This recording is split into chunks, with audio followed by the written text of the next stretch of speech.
Escola Bíblica Dominical, dia 10 de novembro de 2024,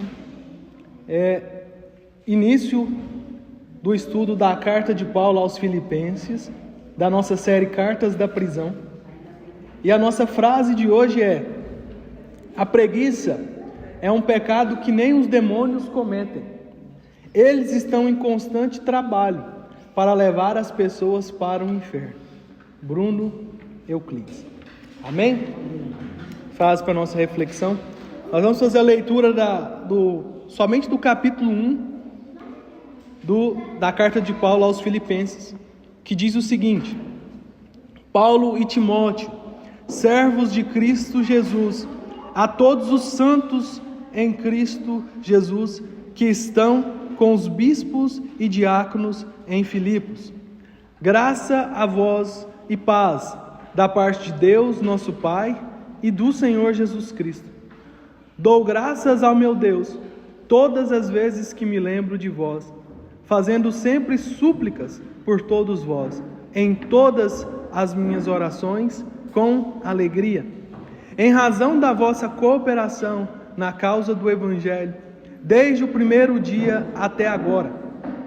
E estou certo disso: aquele que começou a boa obra em vós irá aperfeiçoá-la até o dia de Cristo Jesus. É justo que eu me sinta assim a respeito de todos vós, pois estáis em meu coração, já que todos sois participantes comigo da graça, tanto nas minhas prisões, quanto na defesa e na confirmação do Evangelho. Deus é testemunha de que tenho saudades de todos vós, com a eterna misericórdia de Cristo Jesus. E peço isso em oração, que o vosso amor aumente cada vez mais no pleno conhecimento e em todo entendimento, para que aproveis as coisas superiores, a fim de serdes sinceros e irrepreensíveis até o dia de Cristo, cheios do fruto de justiça que vem por meio de Jesus Cristo, para a glória e louvor de Deus.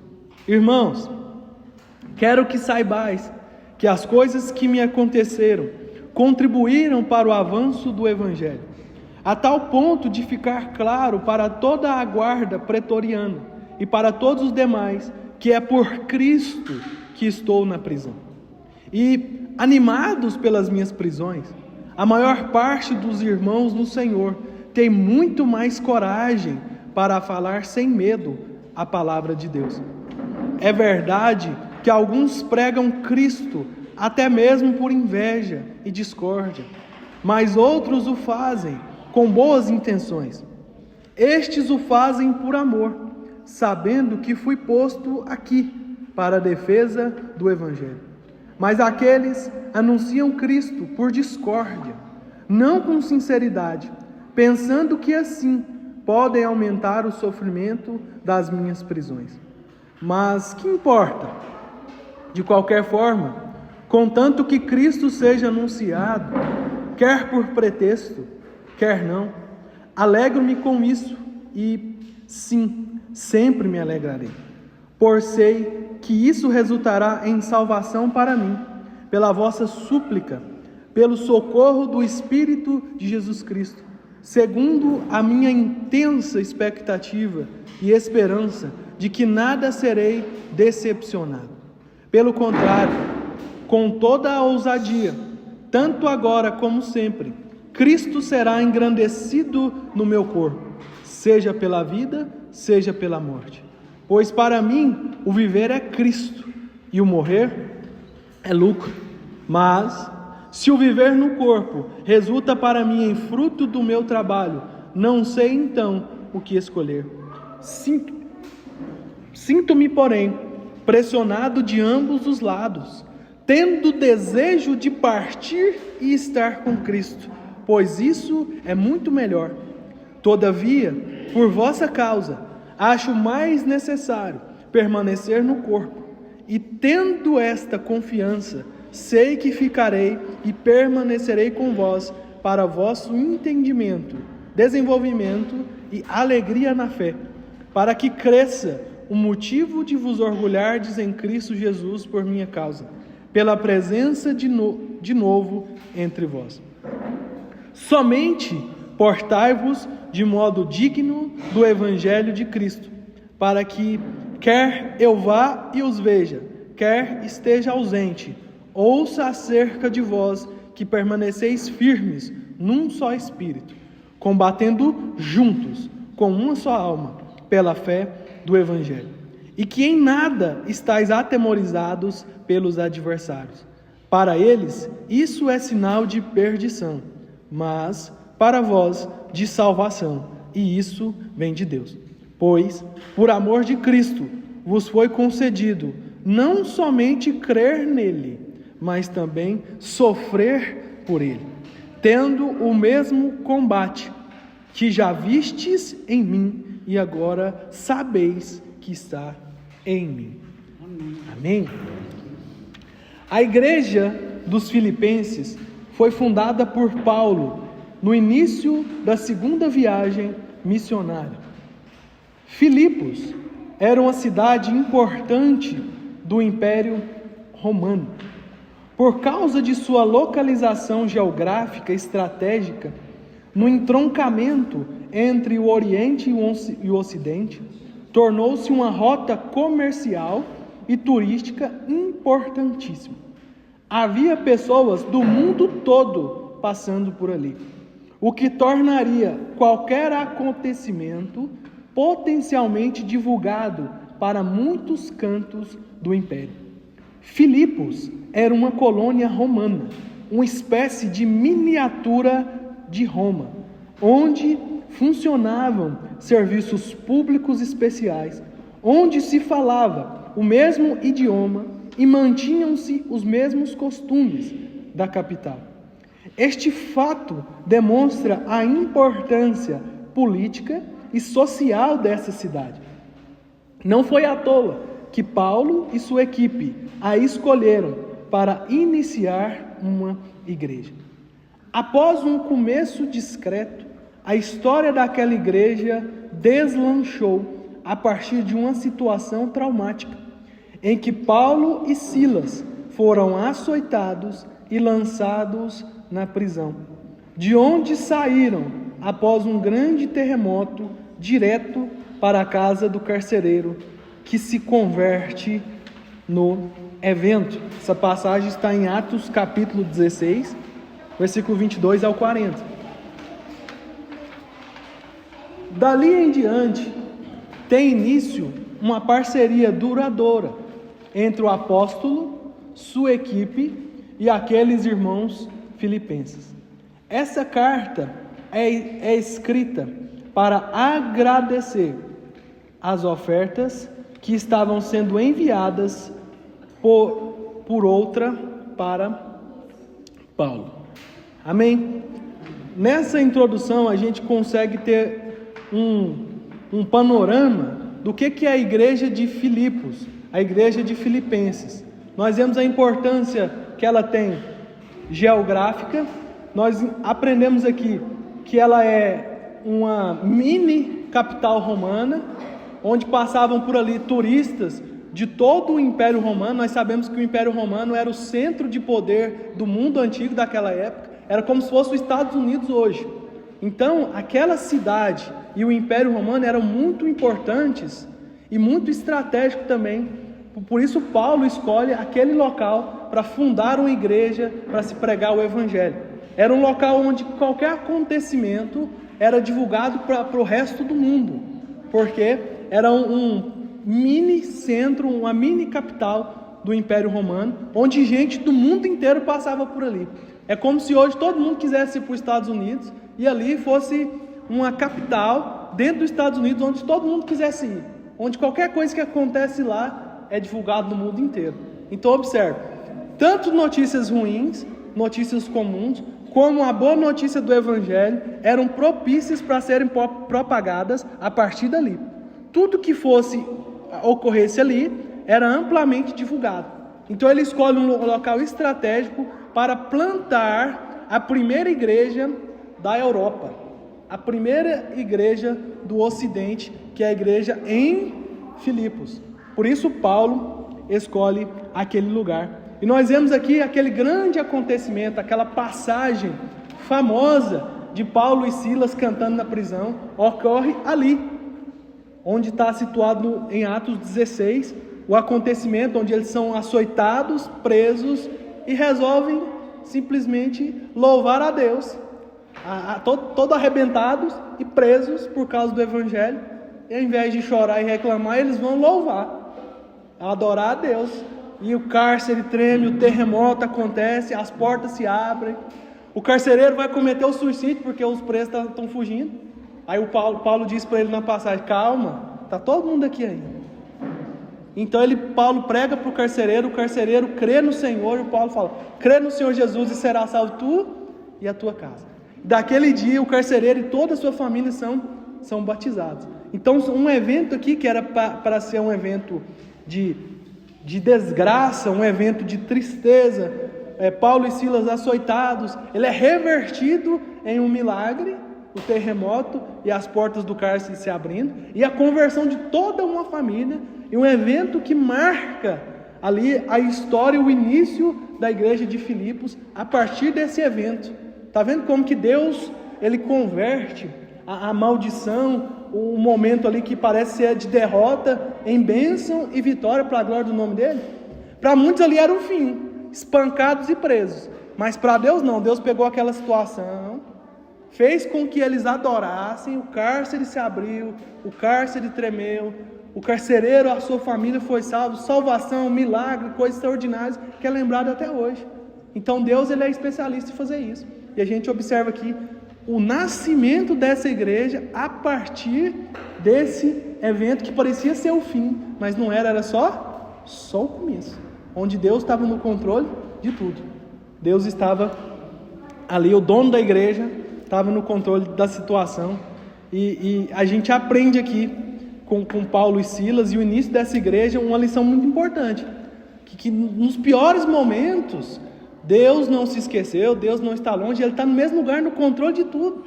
O que eles fizeram? Adorar.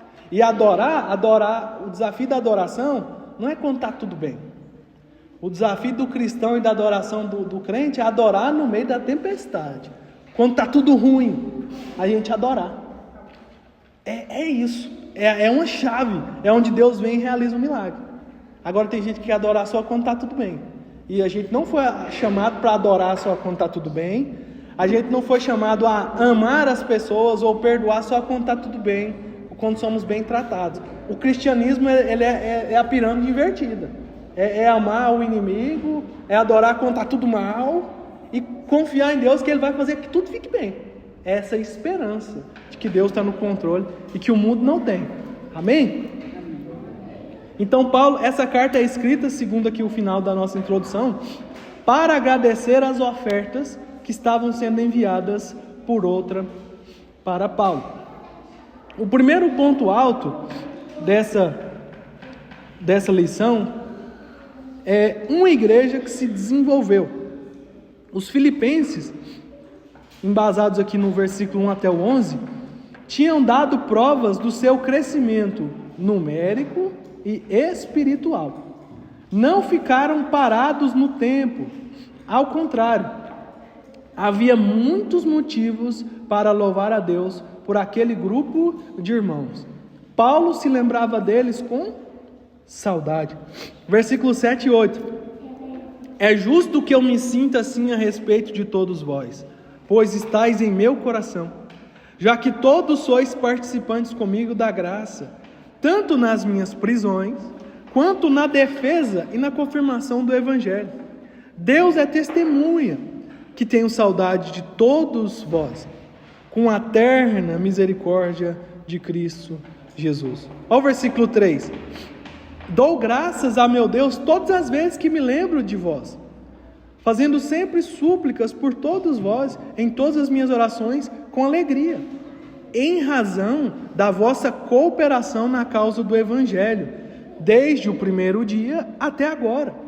E estou certo disso, aquele que começou a boa obra em vós, irá aperfeiçoá-la até o dia de Cristo Jesus. Então Paulo está louvando, agradecendo a Deus, alegre e com saudade dessa igreja, desse grupo de irmãos, dessa igreja que se desenvolve, não só numericamente, mas espiritualmente também.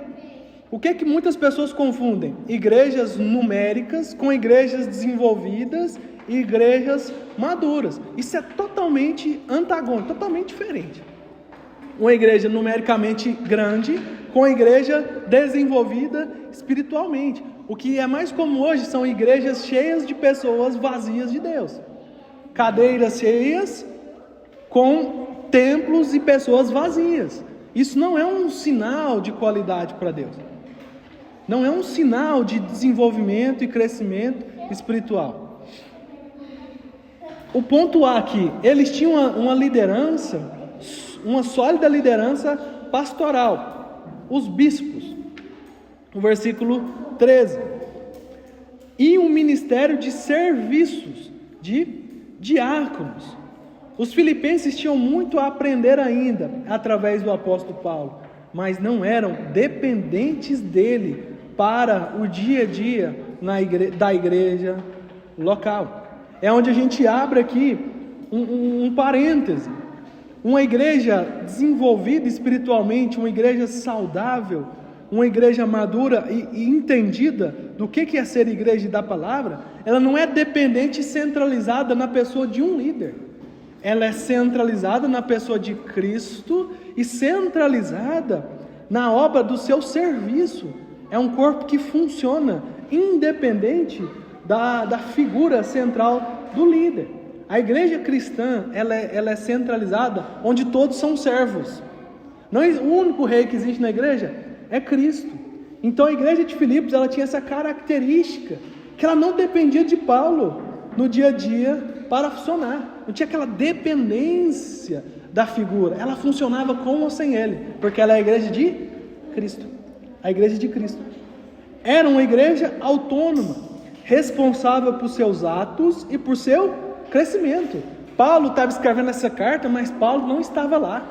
Mas de longe, Paulo agradecendo pelo serviço daqueles irmãos, pelo desenvolvimento daqueles irmãos, pela participação daqueles irmãos com ele, pela vossa cooperação na causa do Evangelho. Era uma igreja de cooperação, uma igreja de servos, uma igreja onde a briga era para quem ia fazer, porque todos queriam fazer. Não era uma briga por quem ia fazer, porque ninguém queria fazer. Era o contrário. A igreja saudável, ela quer, os membros querem participar do corpo. Eles não esperam que alguém faça. Então Paulo está exaltando essa característica aqui dos filipenses. Este deve ser o alvo da igreja local. Crescer em todos os aspectos, de forma que sua atuação abençoe o mundo inteiro. Então, aqui nós não vemos uma igreja preocupada com o crescimento numérico, um crescimento para fora, um crescimento só encher cadeiras. É um crescimento com amadurecimento. Se eu for ser sincero com os irmãos hoje, eu prefiro um crescimento em quem já está do que um crescimento que venham mais pessoas. Eu prefiro um crescimento que os que já estão amadureçam, para que depois venham os de fora, do que um crescimento que a igreja se encha e não haja ninguém maduro. Isso não gera fruto. Isso não é um crescimento saudável. O crescimento saudável é como? De dentro para fora. Então os que estão dentro amadurecem, ramificam e frutificam. Não o contrário. Não é encher uma caixa de frutos sem estar ligado à videira principal. Quem que vai alimentar? Não é verdade? Então, essa era uma característica dos irmãos, crescer em todos os aspectos. Não é só no aspecto numérico. Tem muita gente que gosta, o aspecto numérico não é o mais importante. O aspecto numérico, às vezes, vai ser um aspecto que pode matar a igreja, o aspecto numérico. Porque uma igreja numerologicamente grande, com pouca maturidade, ela se autodestrói. Você juntar um grupo de uma família, vamos colocar na célula, primeira célula de uma igreja, que é as famílias. A família, quando muito grande hoje, ela tem 6 pessoas. Quando muito grande, mas geralmente são 4. Cada um que tem a sua família sabe os conflitos e as questões que passam dentro da sua família, dentro da sua casa, dentro da sua família, dentro da igreja local própria que cada um dos irmãos tem. É muito difícil, não é? Eu não sou maduro o suficiente, às vezes a minha esposa não é, os seus filhos não são, você não é. A luta é constante para a manutenção daquele. Imagina 50 famílias sem maturidade espiritual, formando uma igreja, uma comunidade de fé, ninguém tendo clareza do que está fazendo, só se reunindo. Vai ser bom? Vai ser bênção? Ou vai ser fofoca, briga e não vai render nada? Reclamação. Então, o crescimento em todos os aspectos é muito importante, tanto numerologicamente quanto espiritualmente. E eu prefiro o crescimento espiritual dos que já estão do que o crescimento numerológico, só para falar assim: a nossa igreja tem 300 pessoas, glória a Deus, e a sua só tem 30. Igrejinha fraca? Igreja não é fraca. A igreja de Cristo nunca será pequena e nunca será fraca. Não existe igreja pequena, amém? Existem comunidades com número de pessoas pequenas, mas eu tenho certeza para os irmãos que tem muitas comunidades com número menor de pessoas, com uma saúde espiritual maior, uma qualidade de relacionamento maior, uma satisfação maior daqueles que estão ali reunidos. Então é importante aprender isso aqui com essa igreja, uma igreja independente, uma igreja de servos, uma igreja de diáconos, uma igreja ali autônoma, que funciona, independente do seu líder. Ponto B, eles tinham uma visão missionária, mostraram isso ao associar-se financeiramente para o sustento de Paulo. Versículo 5, Paulo fala: em razão da vossa cooperação na causa, do Evangelho, desde o primeiro dia até agora. Essa cooperação é financeira. Essa cooperação, ela é do bolso. Desde o primeiro dia, eles se sentiram responsáveis por servir. Lídia abriu sua casa para as reuniões da igreja, lá em Atos 16:15. Servir estava... e lembrou da irmã Dina lá, a irmã Teresa não está aqui. É no DNA, não é na Dina não, viu? No DNA daquela igreja. Então essa irmã chamada Lídia abriu a casa para começar a igreja. Assim como nas células. Assim como a gente faz nas células, dentro de casa, no sofá, sentado, nos reunindo para abrir a palavra, para compartilhar, para adorar. Assim a igreja nasceu.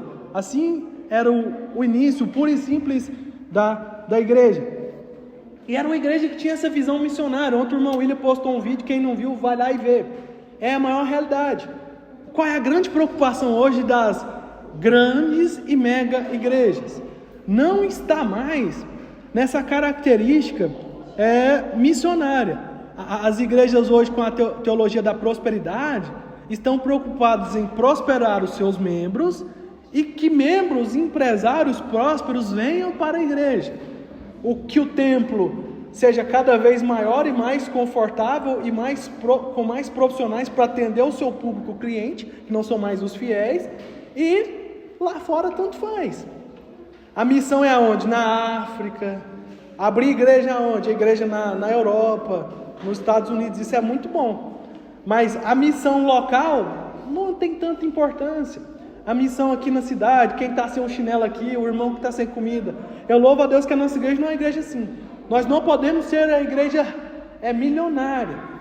Mas eu creio que a gente tem essa visão missionária da nossa maneira mais simples. De nos importarmos com os irmãos da cidade, do bairro e da igreja. Por que a gente vai preocupar com a África se a gente ainda não consegue doar 30 cestas no mês? Vamos pôr uma para cada dia. Por que eu vou ficar pensando em África? Por que eu vou ficar pensando em África? Eu oro pela África, mas a gente tem que fazer missão aqui. nossa contribuição aqui, porque o nosso braço é curto. Então a gente tem que fazer o que a gente pode fazer. E a igreja tem que ter essa visão missionária, se sentir responsável por esse serviço. Não é terceirizar para a prefeitura, igual o irmão postou lá. É prefeitura, aí é a igreja. Prefeitura, beleza, tem que ir lá fazer o cadastro, esperar, fazer o que for, mas a igreja, vou dar um exemplo de Trindade que tem 1000 pontos de pregação, já era para estar fazendo a diferença demais.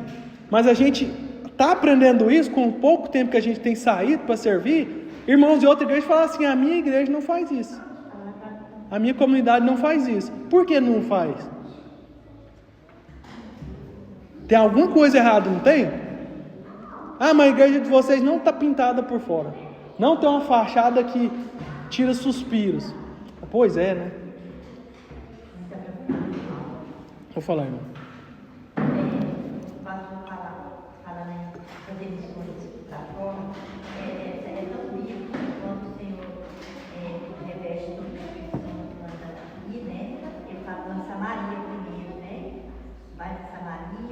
É o lugar perto, né? Escala Judéia, Samaria e até os confins da terra. Aí tem gente que quer dizer, não, vamos pro confim da terra. Pegou um avião. Aí o cara falou até um negócio interessante, que, nossa, eu quero ir para a África. Quer nada, você só quer conhecer outro país e que os outros irmãos sustentam. Aqui você não faz nada. Quer ir para a África. Quer viajar. Quer ir para a África, não. Que quem é missionário em qualquer lugar, não é verdade? No serviço. É aquele que compra uma caixinha de bis, escreve um versículo, grampeia e deixa na mesa de cada um. Tá fazendo missão, não tá? Não, mas eu quero ir para a África. Meu chamado é lá na Disney, no Orlando. E a igreja aqui me sustenta lá com o salário. Eu falo, vai trabalhar.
O próprio Paulo, o próprio Estevão, são mártires do cristianismo, eles passaram por coisas assim que às vezes a gente não se prepara muito para poder passar. Né?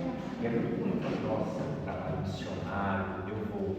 Quer ser financiado? Você pode ser financiado, mas estar preparado, nem todos estão. É outra questão. Vai chegar lá emocionado, não vai fazer nada pro evangelho, porque vai chegar emocionado, gritando, pregando, vai matar. Morreu no primeiro dia. Adiantou? É assim. Então esse aspecto aqui da visão missionária da igreja de Filipe é muito importante. Esse associar-se financeiramente. Tem gente que fala, eu vou dar dinheiro pro pastor. Meu Deus do céu. Aqui na igreja tem o tesoureiro, pode ir lá e chamar ele, abrir o livro lá e ver tudo que é gasto na igreja. Se fosse uma igreja, se você não tivesse acesso a nada, beleza, o pastor rouba. Mas Deus tem gente que não se associa. E outra, se roubar também, ele que vai para o inferno.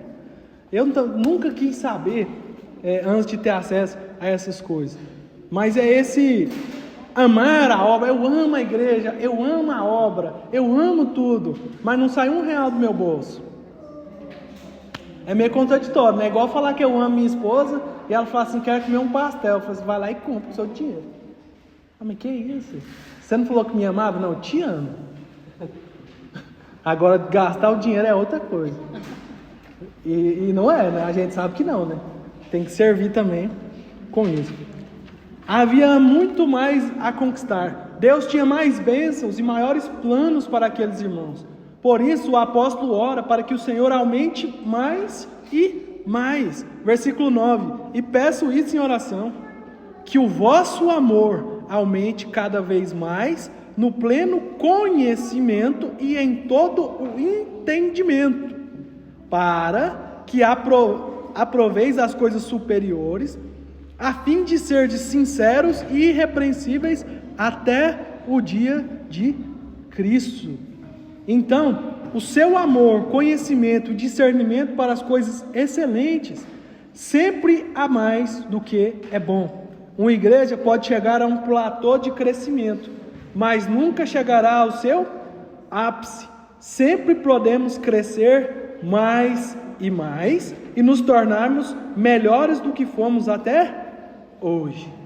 Então tá vendo que muda a gente falar assim, nossa, a igreja cresceu. É diferente, não necessariamente ela tem que crescer em números, mas é na graça e no conhecimento e no amor. Paulo aqui, eu peço isso em oração, que o vosso amor aumente, e não é que os membros da vossa comunidade aumentem, primeiramente. Porque que adianta uma igreja crescer em número e não crescer em amor? Vai crescer em número, cresceu em número, vai ter uns que servem, outros que não. Aí os que servem muito estão cansados, vai falar assim, que os irmãos só sabem ser folgado, quer fazer nada, só vem para receber. Deu a hora, eles vão embora. Tem comida, eles querem o melhor, mas não fica para limpar. Eles só quer sugar da igreja, não entrega nada, não quer fazer nada, só reclama do que canta, só reclama do que prega, só reclama do que limpa. Perdão, só reclama. Mas quando a igreja cresce em amor, ela pode crescer em tudo, porque ela já cresceu em amor. Então ela vai crescer em amor, ela vai crescer em serviço, em servos, ela vai crescer no entendimento, no conhecimento. Cada um vai ter uma unção de servo. Eu estava lembrando essa semana, quando a gente orava aqui atrás da igreja, eu e o outro filho do pastor que veio aqui uma época, eu tinha uma raiva dele, eu tenho que conversar com você depois do culto. Acabou o culto, de irmão indo embora, chamava para orar. A orar, saber de orar. Tinha que orar atrás da igreja, e ele orava assim, para Deus derramar uma unção de servo, unção de serviço, e de fome e sede pela palavra. Ora sim, meu Deus, ora sim. Mas realmente é verdade. Uma unção de serviço, uma capacidade para servir, uma vontade de servir, sem pensar que o outro irmão é folgado. Isso é crescer com a unção de servo. Eu estou aqui fazendo, mas eu não estou pensando que ninguém é folgado, eu estou feliz em servir. E crescer no amor é quando aquele irmão difícil chega e eu, crescido no amor, eu consigo suportar. Agora, quando não tem amor, irmão do céu, quando só tem a carne, quando não tem Espírito Santo, quando chega um irmão insuportável, você, fala até assim, o capeta não veio, mas mandou o secretário. Nossa, eu tenho que aguentar esse irmão para mim ir para o céu. Meu Deus, mas quando tá cheio do amor de Deus, como é que a gente ama? Como Deus ama. É tão difícil para Deus olhar todo dia para mim e ter que me amar. Eu sendo sincero, pessoa difícil, coração duro. Eu estava falando para minha esposa assim, quando eu der alguma coisa para alguém, é porque Deus mandou. É porque Deus falou. Porque eu de mim mesmo, penso num cara ridículo. Penso num coração duro. Mas quando Deus já abriu, é de boa. Não sente nem dor. É verdade, irmãos. Nós somos maus. Nós somos maus. Quando você lembra de alguém, você quer fazer alguma coisa. Quando você ama, quando você tem saudade, fala, isso aí é de Deus. Tudo, é a frase de Calvino, né? Tudo que você vê bom em mim é Cristo. E o todo que você vê de mal sou eu. Porque é verdade, não há bondade em nós. Então, quando o coração se abre em Deus, é o Espírito Santo, é Jesus. Nós não somos assim, naturalmente não. É a natureza de Deus em nós. Não, eu não sou assim não, pastor. Você, eu estou sendo sincero. Se tiver bondade, é Cristo. E louva a Deus, porque tem que pedir para ser cheio do Espírito Santo todo dia, né? Senão, ninguém aguenta a gente também. Então, a igreja, ela pode chegar em um nível alto de crescimento, mas nenhuma igreja no mundo vai chegar no ápice. Nossa, eu estou no topo. Eu estou no topo. A igreja de Corinto, nós estudamos ela tinha o quê? Todos os dons, mas ela não estava no topo, porque ela tinha todos os problemas. Vou citar só um para chocar os irmãos. Uma igreja que tinha todos os dons. A igreja tinha incesto. É relacionamento sexual entre membros da própria família. Filho e mãe, pai e filha, irmãos, incesto dentro da igreja, famílias da igreja que tinha todos os dons espirituais que você pensar. Tá vendo que a gente sempre tem o que crescer? Nossa, aqui tem um dom, aqui tem um pastor que ele olhou, é o raio-x de Deus, mas ele não está no topo. Tem problemas na natureza carnal dele, militando, que cedo ou tarde, tantos homens e mulheres de Deus que caem, com dons extraordinários, mas com caráter precisando ser mudado. Então a gente nunca, aquele que pensa estar de pé, cuide para que não caia. O dia que nós pensarmos que estamos no topo, que somos bons, que temos o dom do Espírito Santo, que eu falo, que eu interpreto, que eu revelo, que eu prego, que eu canto, que o povo cai, eu caio também. Então essa humildade e dependência de Cristo, porque a gente tem que entender que sempre podemos crescer mais. E esse crescer mais não significa crescer em número. Em número, em título, financeiramente, em estrutura. É crescer de dentro para fora. É a transformação do nosso caráter. Ponto 2 aqui. O evangelho não estava preso. Embora Paulo estivesse privado de sua liberdade, a palavra de Deus continuava sendo pregada. Se os inimigos do apóstolo achavam que prendê-lo acabaria com o avanço do cristianismo, estavam enganados. Deus transformou aquela situação desfavorável em uma força evangelizadora. Pense comigo, se Paulo preso estava escrevendo, pregando o evangelho e propagando a mensagem preso, imagina como isso motivou quem estava solto. É uma vergonha, não é? Paulo preso pregando desse tanto e nós soltos com preguiça. A nossa frase é o quê? A preguiça é um pecado que nem os demônios cometem, né? 24 horas por dia trabalhando para levar pessoas para o inferno. Paulo preso motivava o que o povo pensou, vamos prender o Paulo, que a igreja morre. Foi o contrário, vamos prender Paulo, prendeu Paulo, Paulo não parou e motivou quem estava parado a marchar. Por quê? Paulo preso, pregando, era uma afronta para quem estava solto fazendo nada. Então, a gente vê que não existem desculpas para o evangelho. Existe falta de prioridade. Esses dias eu assumi esse pecado, com uma questão minha pessoal, de família assim mesmo, né? Tinha 6 anos que eu não visitava minha bisavó, que tem mais de 90 anos. E eu fui lá, vovó, eu estou aqui, pode danar comigo. O que eu vou falar para a senhora? Não tem tempo, trabalho demais, isso é tudo desculpa esfarrapada da minha parte. Tudo desculpa esfarrapada, eu só não dei prioridade. Mas hoje eu coloquei na minha agenda, priorizei e estou aqui. Não é que eu não tive tempo, é que eu não estava priorizando, me perdoa. E eu fiz isso. E para as coisas de Deus também. Tem gente sendo morto todo dia pelo evangelho. Aqui se eu gritar ali na feira, o máximo o povo vai falar, ó o doidinho, falando que nós vamos para o inferno. O máximo, ninguém vai me bater, no máximo vai me ignorar, cuspir na cara. Isso nem o povo faz, não gasta saliva com isso não. Tem gente sendo morto e a gente com preguiça de levantar da cama. Eu estou falando isso, não é cutucada não. Tem gente na minha casa com isso. Mas eu falo que é um desafio para nós. Deus transformou aquela situação desfavorável de Paulo em uma força evangelizadora.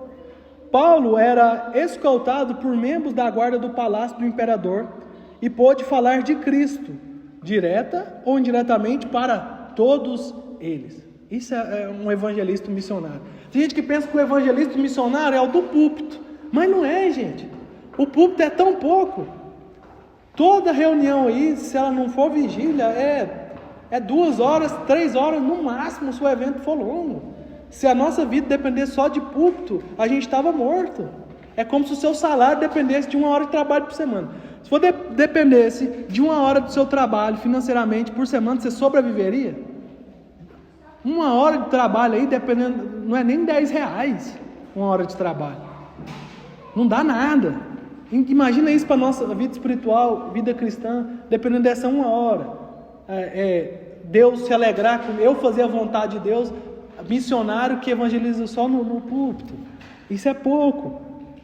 Olha aqui, ao invés de ter que ir atrás dos ouvintes, dia após dia um soldado romano era acorrentado ao pregador. Que coisa, né? Todo dia eles acorrentavam um soldado a Paulo, para Paulo não fugir. Ele era preso a um descrente. Sorte de quem, né? Não sei para quem que era a sorte, né? Que acho que o Paulo ficava, ó. E o povo ia se convertendo, não era? Com a pregação de Paulo. É onde Paulo vai escrever: pregue em tempo e fora de tempo. Em tempo é o que a gente pode falar? No dia, na data, no horário marcado, no culto, nos eventos. E fora de tempo? É onde você estiver. Tem alguém ali triste, o que o crente vai falar quando tem alguém triste? O que a gente geralmente fala? Que não é crente, tem gente triste, fala, calma, Deus está no controle. Você não começa a evangelizar assim na sua simplicidade? Deus está no controle. Eu posso orar por você? Eu vou orar por você, às vezes você tem vergonha. Eu vou orar por você, ver o que está acontecendo. Calma, escuta esse louvor aqui, você vai evangelizando, você vai dando aquilo que você tem. A sua esperança está em Cristo, a minha esperança está nele. Quando eu estou assim, eu penso nele. É isso que a gente pega. Tem gente que pensa que não faz nada na obra, mas você faz. Quando alguém te manda mensagem triste, você fala de Deus, você manda uma música, essa música aqui me conforta, esse versículo aqui, eu vou orar por você. Você está fazendo a obra. Sua prisão encorajou outros irmãos a se esforçarem mais na evangelização. Ao ver a postura de Paulo, evangelizando, até mesmo preso, os demais não podiam ficar quietos. O exemplo do apóstolo contagiou a todos. É o que a gente fala. O que contagia? Não são as palavras. Por que não adianta subir ali no púlpito e ficar...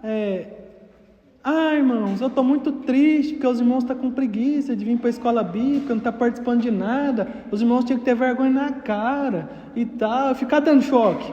Não adianta, não é isso, é o exemplo que contagia. Um dia eu falei para o irmão Rodeir, vai ter escola bíblica? Vai, irmão. Se vir só eu, mas nós estamos saindo aqui da igreja 11 horas, mas se vir só eu tenho que vir. Por quê? É exemplo. Porque se o líder parar, a igreja deita.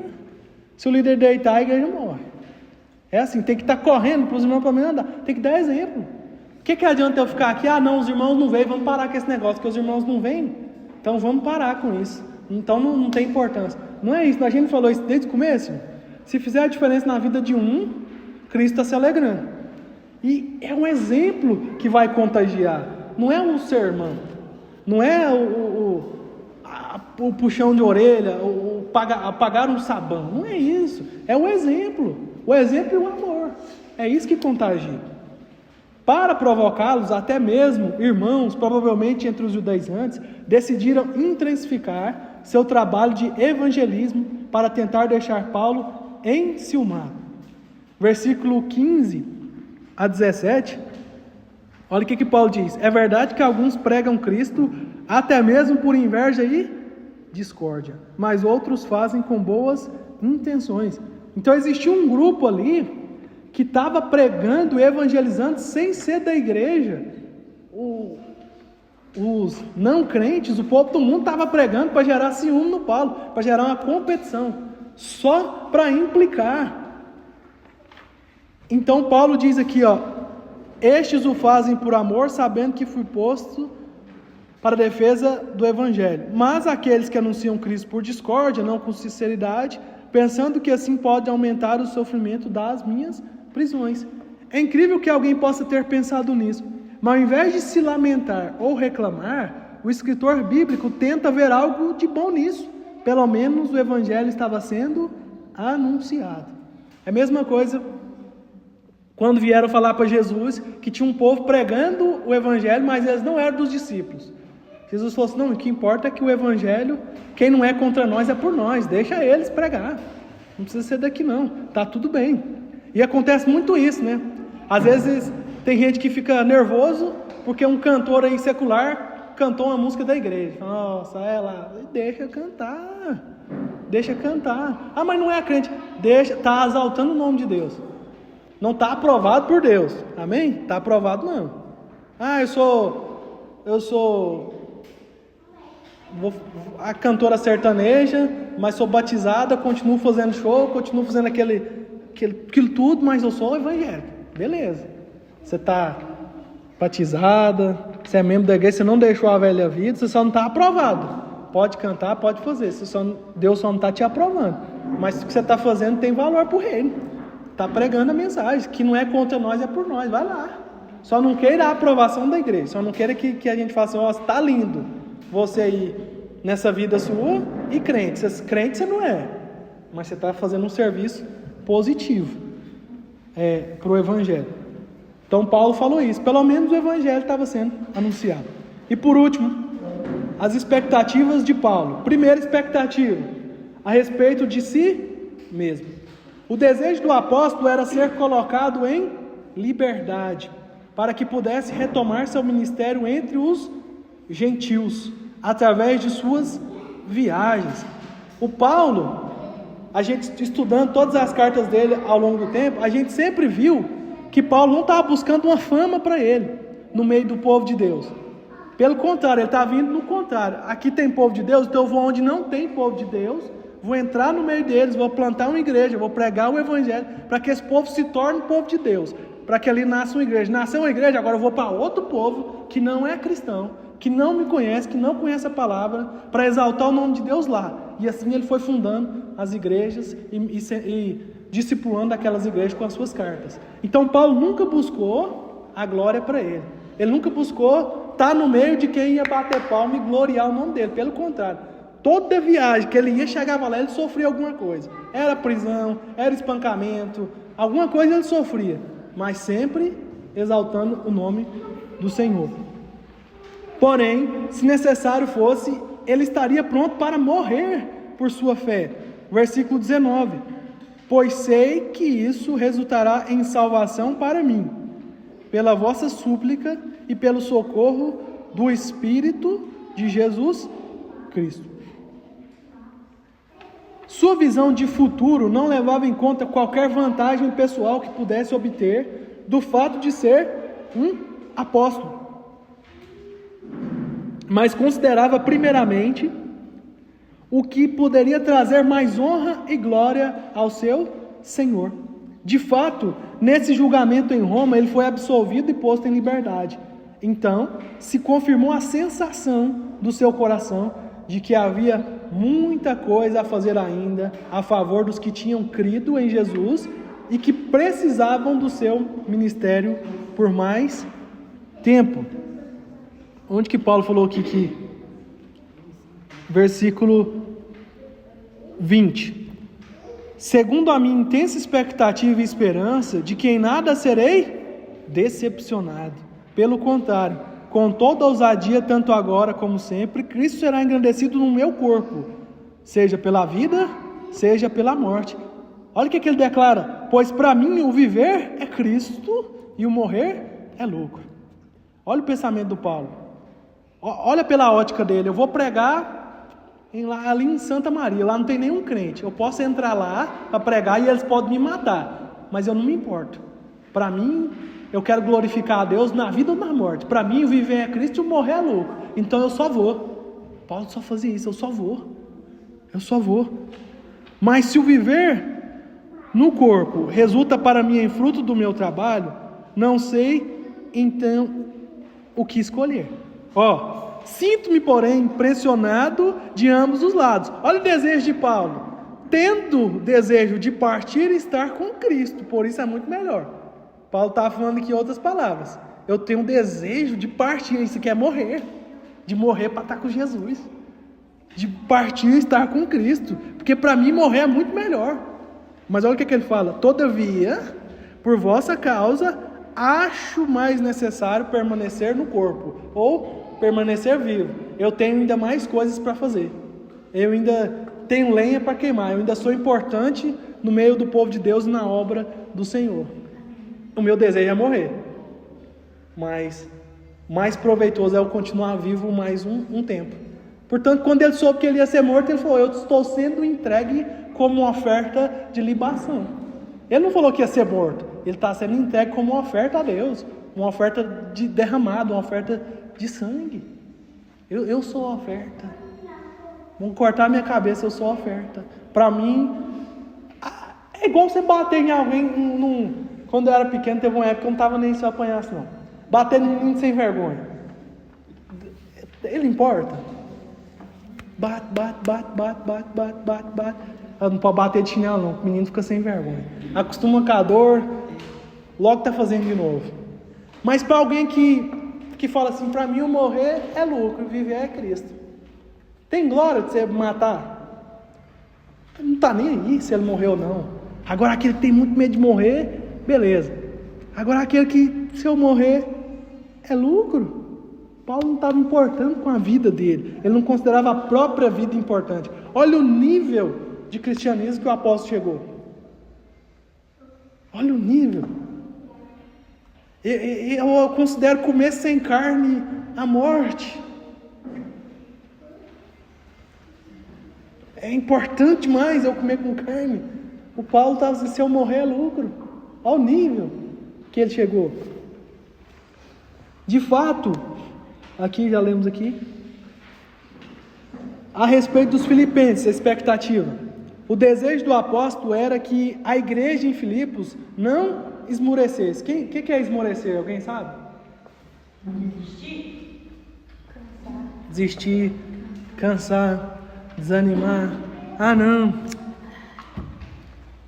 Melhor a gente desistir disso aqui. Um pouco cadeado ali, vai cada um para sua casa, vamos parar com isso. Vamos parar com tudo isso. Isso aqui não dá em nada, não. A expectativa de Paulo era essa: que a igreja de Filipos não esmorecesse. Havia pressões fortes contra a fé evangélica dentro do Império Romano e dentro da própria igreja. A igreja estava onde? No começo a gente estudou. Era uma mini capital do Império Romano. O Império Romano não era crente. O Império Romano, nessa época, ainda não tinha estabelecido o cristianismo católico. Ainda não, a fé de Roma era nos seus deuses, no seu panteão de deuses, no cabeça de porco, cabeça de vaca, águia, aqueles deuses pagãos. Então, eles eram uma igreja dentro de um império, dentro de um governo que não era e não liberava o cristianismo. Então, para eles era muito mais difícil do que para nós. E dentro da igreja também tinha os problemas internos e externos. E Paulo queria que aqueles irmãos não desanimassem, apesar de todas as pressões para eles pararem.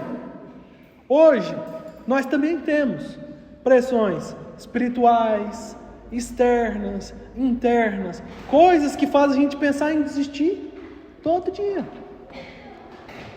Então, Paulo ensina que seria necessária uma grande dose de convicção e resiliência para suportar os ataques contra os crentes. Resistir com firmeza implicava em sofrer por Cristo, o que é considerado por Paulo como uma graça ou bênção. O último versículo aqui, o penúltimo, o versículo 29, é muito importante para a gente guardar esse versículo. Pois, por amor de Cristo, vos foi concedido não somente crer nele, mas também sofrer por ele, tendo o mesmo combate que já viste em mim, e agora sabeis que está em mim. Paulo considerava como graça ou bênção sofrer por Cristo, pelo Evangelho e pela obra do Evangelho. Então, ser um cristão abençoado não é somente ser feliz. O cristão que busca só ser feliz, ele não aprendeu o que é cristianismo. O cristianismo não é ter todas as áreas da minha vida ok. Apesar de tudo não estar ok, eu ainda assim consegui adorar e não desistir do Senhor, da sua obra e de crer na palavra do Senhor.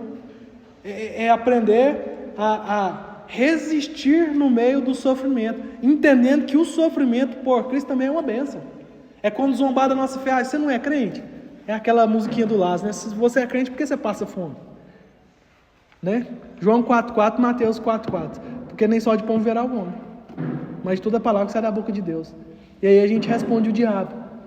Então a vida cristã não é só uma vida de alegrias, um mar de rosas, mas de uma roseira completa, né?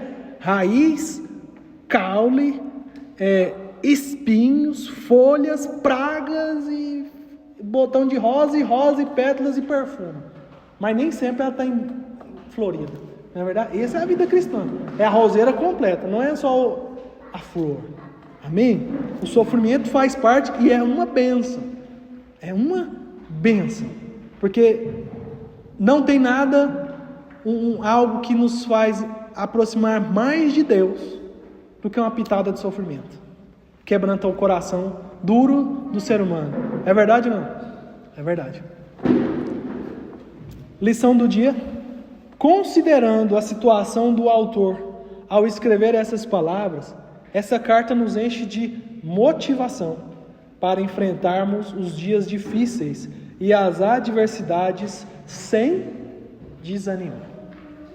Raramente podemos controlar as circunstâncias, mas sempre podemos controlar a forma como vamos reagir a elas. Escolha o caminho de Paulo. Nunca perca a esperança. Somente quando nosso viver é Cristo é que nosso morrer é lucro. Se não for assim, nosso viver será um desperdício e nosso morrer será apenas tristeza. Amém?